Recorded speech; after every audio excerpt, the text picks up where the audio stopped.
पास रुद्राक्ष होता है। शिव पुराण में शंकर जी पार्वती को वचन देते हैं, उसके साथ में हमेशा हर पल हर घड़ी हर क्षण रहता। ऐसा कोई पल नहीं जाता, ऐसा कोई क्षण नहीं जाता, ऐसी कोई घड़ी नहीं जाती जिस समय पर मैं उससे दूर हो जाऊं। मैं उसके साथ हूं, उसके हर पल हर घड़ी हर क्षण उसके साथ।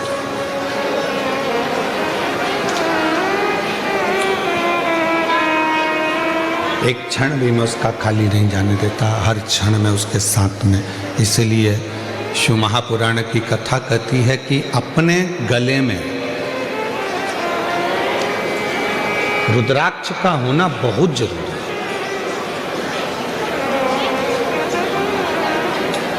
जितने ब्लड प्रेशर वाले होते हैं, जितने शुगर वाले होते हैं, काशी में आईआईटी ने इस पर शोध किया है। छोटू भाई, रुद्राक्ष पर आईआईटी शोध करी है, बड़े बड़े साइंटिस्ट इस पर शोध करें कि रुद्राक्ष के फल में, रुद्राक्ष में एक ऊर्जा, एक तत्व अलग से होता है जो तन पर आने के बाद हमारे ब्लड प्रेशर को और हमारी शुगर का लेवल बराबर कर देता है।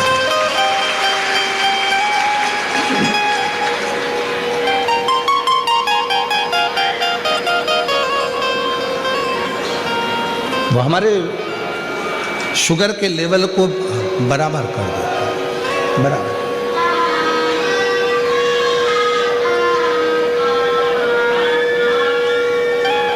वो साधारण नहीं है। जैसे बेलपत्र का वृक्ष साधारण नहीं होता, दुनिया में कोई वृक्ष ऐसा नहीं है जिसका फल सूखने के बाद वापिस हरा भरा हो जाए।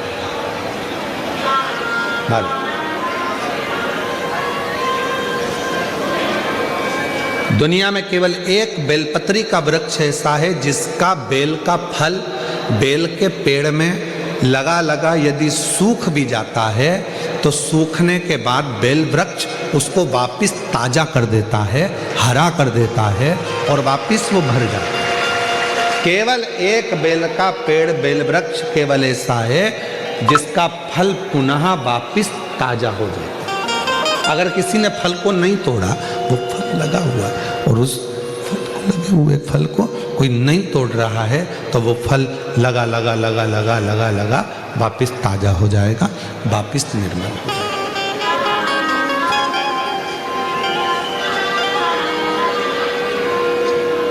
रुद्राक्ष के 4 स्वरूप हैं,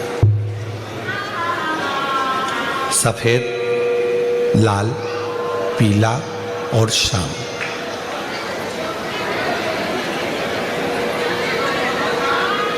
एक सफेद रुद्राक्ष भी होता है,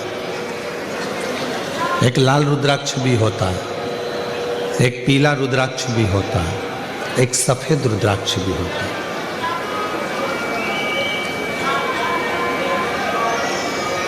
बाबा जी, एक कमल रुद्राक्ष भी होता है, एक शालिग्राम रुद्राक्ष भी होता है। वो शालिग्राम की आकृति का होता है। एक कमल रुद्राक्ष होता है, वो कमल की तरह खिला होता है, उसके अंदर भी रुद्राक्ष होता है और पत्तियां उसकी निकली होती है। बाबा जी,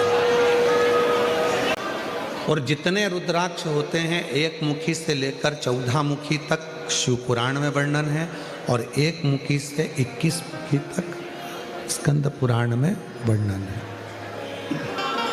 स्कंद पुराण में सारे रुद्राक्षों में मान लो एक मुखी रुद्राक्ष आपको मिल गया, बाबा की कृपा है। अगर असली मिल गया तो ये शिव कृपा है, शंकर की करुणा, शिव की दया।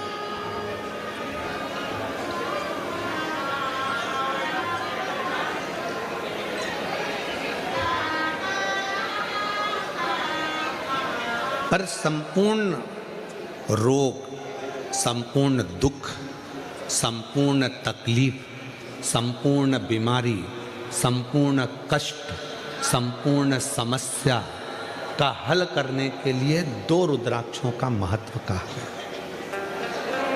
बहुत सालों के बाद ये बात निकली है व्यासपीठ से। हो सकता है आप लोगों के भाग्य होंगे सूरत वासियों के, तो ये कथा में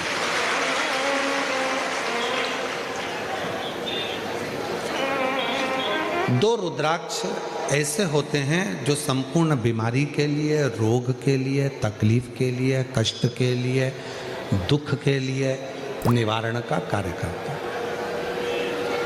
वो है पहले नंबर पर 5 मुखी रुद्राक्ष।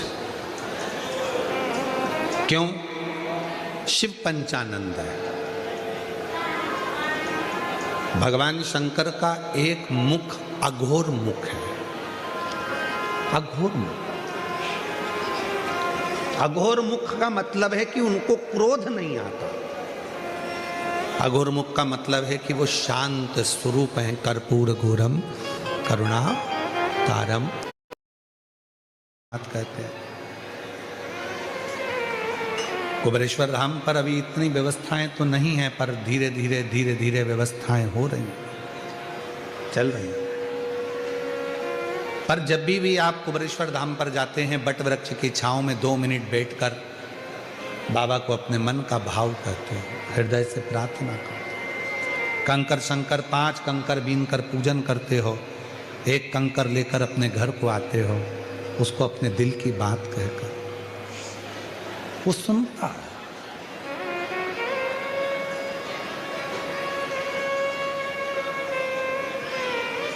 बारह ज्योतिर्लिंग का मध्य बिंदु है कुबेरेश्वर धाम। जिस भूमि पर मांगा गया जीव का कल्याण कर देता है, जीव का कल्याण। पर वहां आने वालों से हम एक बात कहते हैं कि तुम विश्वास लेकर आओगे तो मेरा बाबा तुमको खाली नहीं भेजेगा। विश्वास लेकर यदि आए हो तो वो खाली नहीं भेजेगा। भरोसा दृढ़ इन चरणन करो।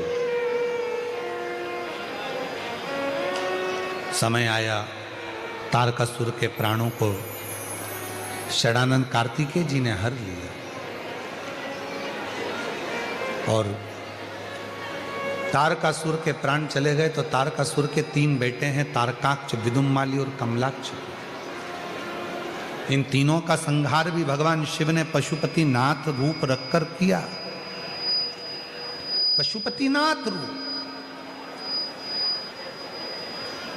पशुपति का मतलब है जो पशुओं का भी देवता है। और केवल एक पशु के लिए नहीं, 33 कोटि देवताओं को, तारकाक्ष, विदुम्माली और कमलाक्षकी को मारने के लिए 33 कोटि देवताओं को भगवान शंकर ने पशु बनाया था। शिव जी उनके पति बने थे, तब जाकर तारकाक्ष, विदुम्माली और कमलाक्षकी ये तीनों मरे थे, इनके प्राण छूटे।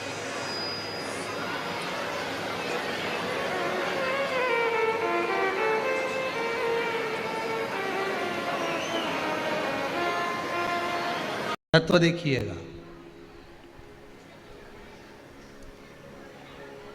कई लोग कहते हैं महाराज जी, जिस रुद्राक्ष को हम पहनते हैं उस रुद्राक्ष को कहाँ नहीं पहनकर जाना चाहिए। 5 स्थान बताएं जहां रुद्राक्ष पहनकर नहीं जाया जाता। कितने स्थान हैं? 5। और रुद्राक्ष को 5 स्थान पर पहनकर नहीं जाते, पर रुद्राक्ष के लिए वर्णन किया गया है कि रुद्राक्ष कब कब उतार कर उसको वापिस अभिमंत्रित करना चाहिए।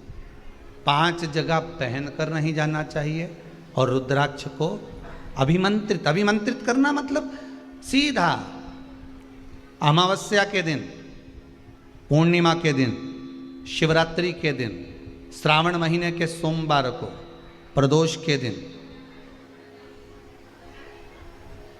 ये दिन आपके शरीर में जहां पर भी रुद्राक्ष है, आपके गले में अगर आप रुद्राक्ष पहने हो, आपके हस्त कमल में आप रुद्राक्ष पहने हो, आपने अपने पास में कहीं रुद्राक्ष रख रखा है, तो उस रुद्राक्ष को अमावस्या, पूर्णिमा, शिवरात्रि या श्रावण का सोमवार या प्रदोष आदि, इस दिन उस रुद्राक्ष को एक बार दूध में धोने के बाद उसमें थोड़ा सा सरसों का तेल अवश्य लगाना चाहिए।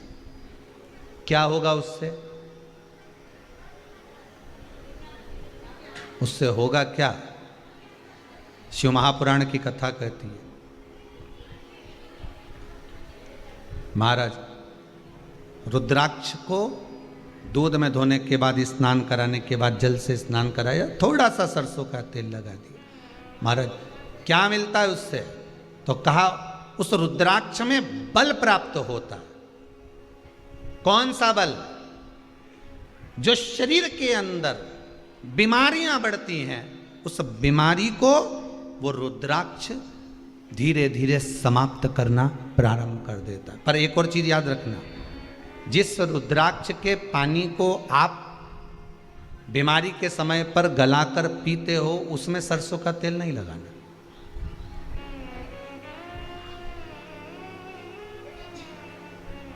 उसमें सरसों का तेल नहीं लगाना है। उसको तो आप केवल स्नान कराओ दूध से, जल से, और फिर उसको गला दीजिए। उसका पानी आप पीना चालू कर दीजिए। जिसको बड़ी बीमारी होती है उसके लिए कल कथा में वर्णन किया था रुद्राक्ष के जल का, कि रुद्राक्ष का जल पिया जाता है शरीर के अंदर से रोग को, बीमारी को हटाने के लिए, रोग बीमारी को